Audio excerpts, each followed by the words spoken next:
Assalamualaikum warahmatullahi wabarakatuh. Pada kesempatan kali ini saya akan memaparkan sebuah materi tentang kesehatan masyarakat Jawa pada masa kolonial. Jadi pada masa kolonial, tingkat kesejahteraan para penduduk Bumi Putra ini sangatlah memprihatinkan. Salah satu contohnya adalah kondisi kesehatan masyarakat yang sangat memprihatinkan dan juga buruk. Pada waktu itu mulai berkembang wabah penyakit-penyakit menular, diantaranya yaitu malaria, pes, kolera yang menyebabkan angka mortalitas yang sangat tinggi. Meskipun perawatan kesehatan untuk daerah jajahan Belanda sudah dimulai sejak masa politik etis, namun kualitas kesehatan masyarakat masih sangat rendah. Permasalahan kesehatan masyarakat Jawa pada masa kolonial tidak hanya dipengaruhi oleh faktor medis saja, tetapi juga dipengaruhi karena faktor lingkungan, sosial, ekonomi, budaya, dan juga kebijakan politik kolonial. Pemerintah Hindia Belanda pada awalnya kurang memahami kompleksitas masalah kesehatan yang dihadapi masyarakat pribumi dan cenderung menerapkan kebijakan yang sangat diskriminatif. Kebijakan kolonial pada awalnya lebih berorientasi pada kepentingan militer dan perlindungan terhadap kelompok minoritas Eropa.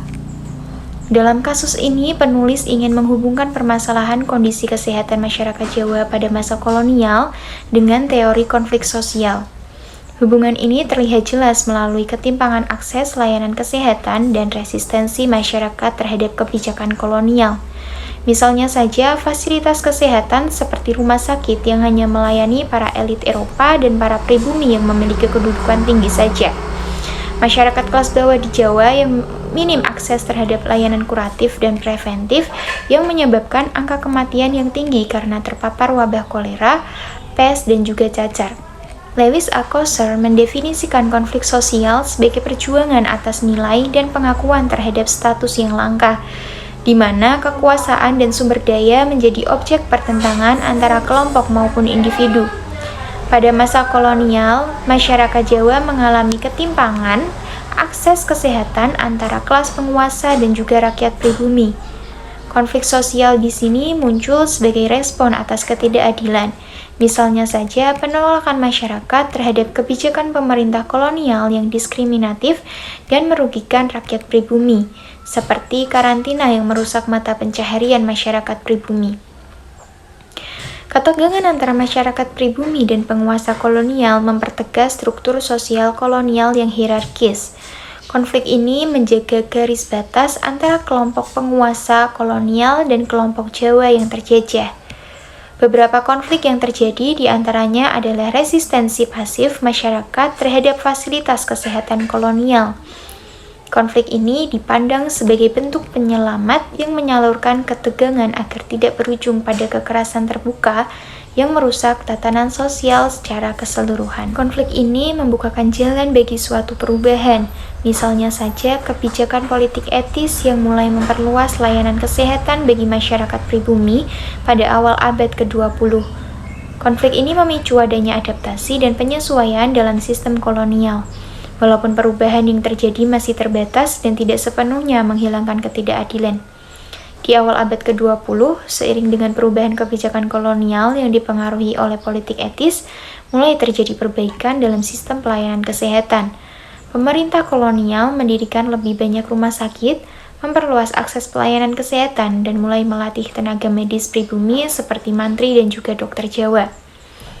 Namun, meskipun ada peningkatan taraf kesehatan, pelayanan ini tetap bersifat diskriminatif dan lebih banyak dinikmati oleh para kalangan elit, pekerja perkebunan, dan juga pegawai pemerintah, serta masyarakat Eropa. Sementara masyarakat pribumi secara umum masih sulit mengakses layanan kesehatan yang memadai. Bagian masyarakat kolonial mulai meningkat dalam mengontrol penyakit-penyakit epidemik seperti kolera dan juga pes. Penyakit pes menjadi fokus utama pemerintah kolonial dalam mengintensikan kegiatan dalam bidang kesehatan umum dan higienitas. Terdapat dua perkembangan penting dalam perbaikan sistem kesehatan ini. Pertama, perkembangan pesat dalam ilmu medis yang memungkinkan memutuskan sebab beberapa penyakit tropis dan mengambil tindakan preventif atau melakukan tindakan-tindakan kuratif.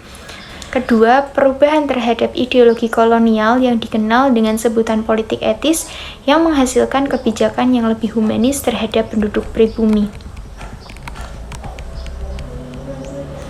Teori konflik sosial sangat relevan untuk menganalisis ketimpangan struktural dalam pelayanan kesehatan kolonial yang didasarkan pada kelas dan kekuasaan saja.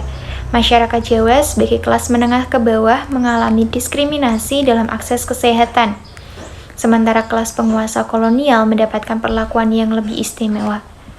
Teori ini dapat menjelaskan bagaimana konflik kelas dan ketidakadilan ekonomi memicu ketegangan sosial yang berdampak pada kondisi kesehatan masyarakat.